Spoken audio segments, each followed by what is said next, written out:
Hello everybody, PLO Professor here. Thank you guys for tuning in today. As you might notice, I did forget my hat, but that's okay. I'm going to cover a couple of housekeeping issues, and then I'm going to go into episode number 4 of our mixed games, which is going to be Badeucey. If you've been following along, we did deuce to 7 triple draw first, then we did Badeucey, and we also did ace to 5 low ball. So this one's going to be Badeucey. But first, let me dive into a few housekeepings. If you haven't already, go ahead and hit the like and subscribe.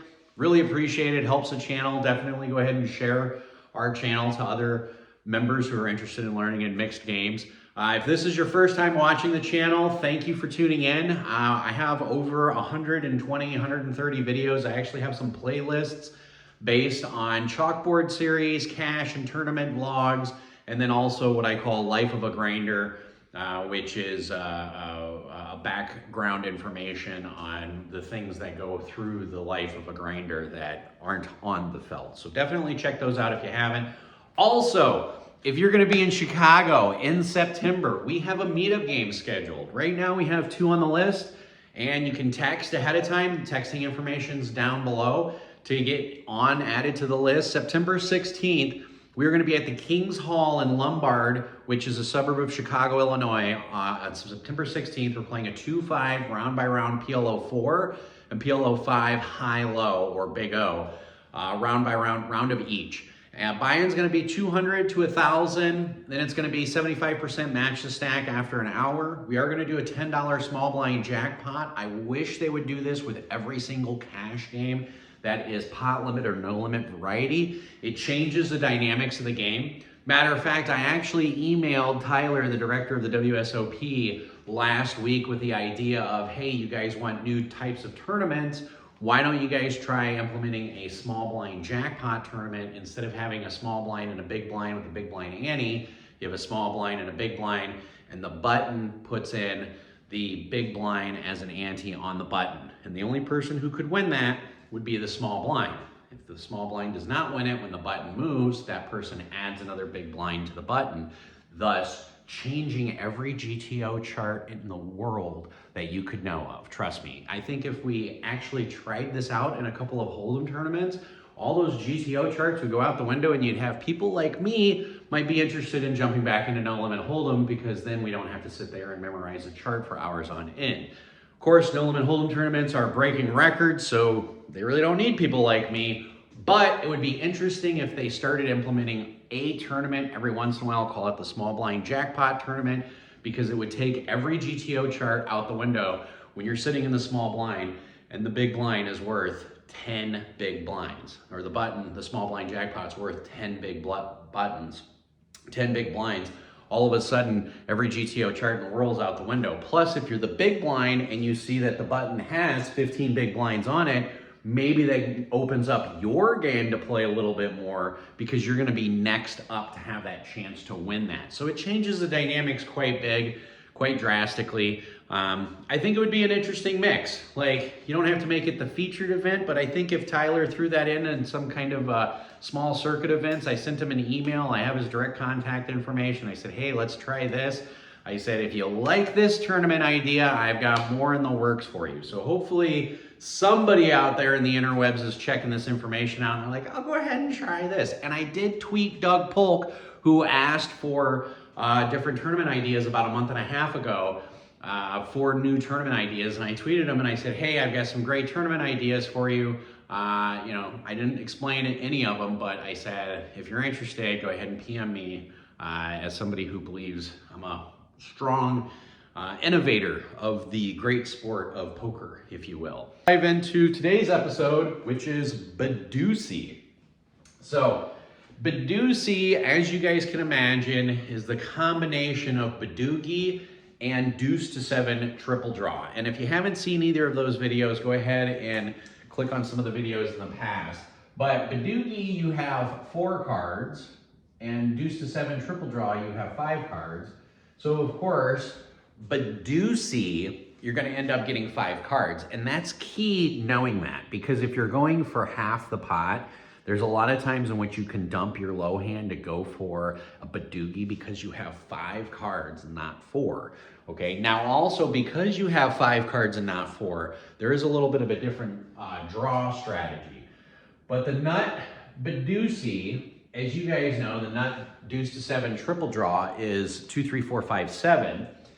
And in Badeucey, the nut would be the 2 spades, 3 of hearts, 4 of diamonds, and 5 of clubs. And then it really doesn't matter what this is. This could be X. But again, in Badeucey, you need a different suit of each kind. So in Badeucey, aces are considered high. That's the difference between Badeucey and Badeucey, because Badeucey is ace to 5 low ball and Badeucey. But Badeucey is deuce to 7 triple draw and Badeucey. So you end up having 4 of different suits. And just like any other Badeucey game, a 4-card Badeucey is going to be a 3-card Badeucey. That's really important because when you're drawing cards and you're playing against your opponent, you kind of will get a little bit of a sense of an idea. Are they drawing for both? Or are they drawing for the deuce to 7? Or are they drawing for a Badeucey? Okay, I'm going to get into that in just a minute. Position in Badeucey is going to be just as important as it is in deuce to 7 triple draw and Badeucey. It's a little less important because it is a split pot game. So in this situation, you're going to allow your cards to dictate a little bit more as far as how often you're going for it versus your position. Because in your position, you have to assume all the pots are going to be split unless you're going for both. So now the type of starting hands you have. Professor, what kind of starting hands should I go with on Badeucey? First of all, the most important thing that you need to know, the number one thing you need to know, and this is more important in Badeucey than it is in deuce to 7 triple draw. So the golden rule number 1 is don't leave home without a deuce. Okay? If you draw to anything and you do not have a deuce in your hand, the only thing you should have is some kind of 3, 4, 5, 6, 3, 4, 5, 7 as a Badeucey. Okay?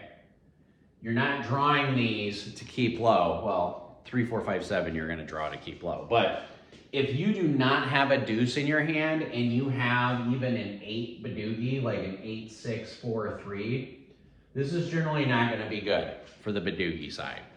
It just isn't, okay? Your minimum Badeucey on Badeucey, because you have 5 cards, okay? Which means the Badeuceys are going to be stronger. This is the key here.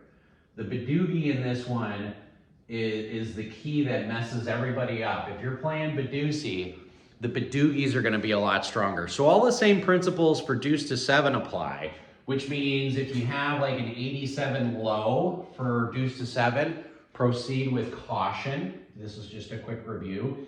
If you have an 86 low, you can proceed as normal, okay? And obviously if you have a 7 low, I shouldn't say go nuts, but you can go nuts a little bit. That's generally the rules that I use for deuce to 7 triple draw. If you have an 87 low, you can proceed with caution, just like having a pat 9, proceeding with caution. 86 low, you can go ahead and proceed. And then if you have a 7 low, go nuts. Now here's one of the keys. First of all, do not leave home without a deuce. Just don't. You're gonna end up, in the long run, you're gonna find yourself, you're gonna have an 8, 6, 5, 3, and you're gonna have spade, spade, club, diamond, and then you've got a straggler over here, and you're like, oh my God, if I just get the deuce of hearts here, I'll be super nutted because then I'll have a 6 Badeucey low. Correct. If you get a 4 or a 6 of hearts here, or a 4 or a deuce of hearts here, you are going to have a 6 low Badeucey, and that's going to be really good. But you're going to get in trouble because there's going to come a point in your draw where you're like, oh my God, other people are standing pat after 2 draws. Now do I go for my Badeucey or do I go for my low? If you ever find yourself in a situation where you're not sure which one you need to go for, pick one, make a decision. Otherwise, you're going to lose the hand. Just pick one. And if you go for both, for example, if you have like 7, 4, 5, 3 as a Badeucey and you're going for that deuce to 7, if you're going for both, go for both. And if you miss, get rid of the hand because you're not going to win unless you end up with like a 3-card Badeucey and somebody was standing pat after 1 draw. Usually what happens in Badeucey, you can recognize, and this is going to take a little while for you guys to play to get used to, But you'll recognize, pay careful attention to the players when they start standing pat, because a lot of times people will stand pat when they have a deuce to 7 low. Like when they have a good low, they have a 7 low or an 8 smooth low or an 86 low. They're gonna stand pat. And the reason why is because if you have a 4-card Badeucey, if you have a 6 Badeucey or a 7 Badeucey, you risk nothing by pitching a card and drawing another one. So a lot of times when people are down to drawing 1 card, they already have their Badeucey made, and now they're just trying to improve on their deuce to 7 aspect of it. Generally speaking, what I do when I play Badeucey, first of all, I don't leave home without a deuce, and then I make a decision before the first draw if I'm going for the low or if I'm going for the Badeucey. And if you're going for the Badeucey, go balls out, go all out on it, go all in on the Badeucey. The reason why is because you have 5 cards. People who are gonna stand pat after 1 draw are sitting there with an 86 low. They might have 3 spades in their hand. They might have 2 clubs and 2 diamonds in their hand. So sometimes your 3-card Badeucey is gonna be good enough to take half. But the point is go hard on 1 decision. And obviously if you have a draw to both, go for both, okay? Professor, is there a time I should break my low to go for the Badeucey? That is an excellent question. First of all, if you are going to break your low, say for example, you have an 87 low. Say you have 8, 7, 5, 3 deuce, because you applied the principle of not leaving home without a deuce. And let's say you have spades, diamonds, diamonds, and club. Now you might say, do I pitch one of the spades, like do I pitch the 7 in order to go for that Badeucey? Because if you do replace the 7 of diamonds with a 7 of hearts or a 6 of hearts, you in fact are going to have either a 7-5 Badeucey or a 6-5 Badeucey, or actually in this position, you could also replace with the 4 of hearts. So what you have to keep in mind when you're factoring in deuce to 7, triple draw, and Badeucey at the same time, when you're pitching your cards, count how many outs you have, okay? If you're on your 3rd pull, okay, say you started off with like 8-5 deuce, and then you drew a 3, and then you drew a 7, and now you're on your 3rd pull, okay, you already know what 5, 6, 7, you know what 9 cards out of the deck are, right? There's 52 cards in the deck, minus 9, you have 41 cards left. You haven't seen any of these 3 cards, so you have a 3 out of a 41% shot of winning that card, which means you have, what, about a 7.5% chance? I'm just doing numbers off the top of my head here. It's roughly 7.5%. So you say to yourself, should I pitch the 7 of diamonds to get the 7 of hearts, 6 of hearts, or 4 of hearts? If you know, and if it takes you a minute to get to this number, that's fine. I do math in my head really quick. But you know, hey, you know what? I have a 7.5% chance of hitting both, of the possibility of scooping both, okay? And keep in mind, if you draw a 4 here, you actually have an 8-5, you have an 8 smooth. If you draw a 6, you have an 86, so you have an opportunity to get both. So what you have to factor in is, okay, if I have a 7.5% chance of actually scooping both, how much is in the pot? Well, if you're playing a 20-40 game, okay, and this all comes down to odds, and this is stuff that I do on the fly. I don't expect you to do this right away. I actually had one of my students last night say to me when they said, oh, first place prize money was 20 grand. And I said, yeah, that means ninth place prize money was somewhere between 1,800 and 2,000. And she goes, how do you know this stuff? I said, I do this for a living. You see tournament payouts, you just get really used to what the tournament payouts are, okay? This is part of intuition. This just comes and goes. I don't expect you to know this right away, but as you practice Badeucey, deuce to 7, triple draw, you can figure out, oh, I've got 3 outs out of 40 cards that are left. I know I'm gonna get there about 7-8% of the time, give or take a little bit. Now I have to factor, do I ditch the card to try to scoop? Well, how do we factor if it's worth it? If you're playing in a 20-40 game, okay, and the last bet's $40, you have the choice to make. I'm gonna hold with an 87 low, okay, with no Badeucey. You do have a 3-card Badeucey. You do have a 7, 3, 2, 3-card Badeucey, which is not that bad in Badeucey, okay? But if you're trying to go for that 4-card Badeucey and you know you have a 7.5% chance, what you have to do is factor in whatever the bet is, 7.5 goes into 100 how many times? Let's see, 10 plus 4, it's like 13.5 times, right? So 13.5 times, we'll just say 13. We'll just make it easier for you guys. 13 is not the right number, 14 is more accurate, but let's go with 14. So say 7.5 goes into 100 approximately 14 times. So you need that times the bet to be in the pot in order for you to make it worthwhile to draw for both. So what's 14 times 40? $640. Okay, so if there's $640 in the pot, you can pitch this 7 and draw and be profitable. If there's not $640 in the pot, keep in mind you're playing for half the pot if you don't pitch, okay?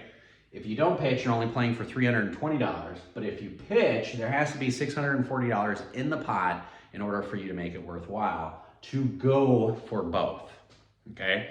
Now I know this is a lot of math, and I thought this was gonna be a shorter video, it's not, but I know it's a decent amount of math, but this is the actual raw numbers. If I'm wrong on this, let me know. I know there's gonna be some people on the internet who are gonna say, well, you have to factor in, you know, your opponent might already have a Badeucey, your opponent might have a better low. Yes, those are all things to factor in. I'm saying if you feel like your opponent has, say, a 9 low, like a pat 9 that they're holding, or if they have a Badeucey and your head's up and you're like, I might just be free rolling the guy because they might have a Badeucey. No, if they're standing pat, they're gonna have like an 8-8 or a 9-9. We call it an 8-8 or a 9-9.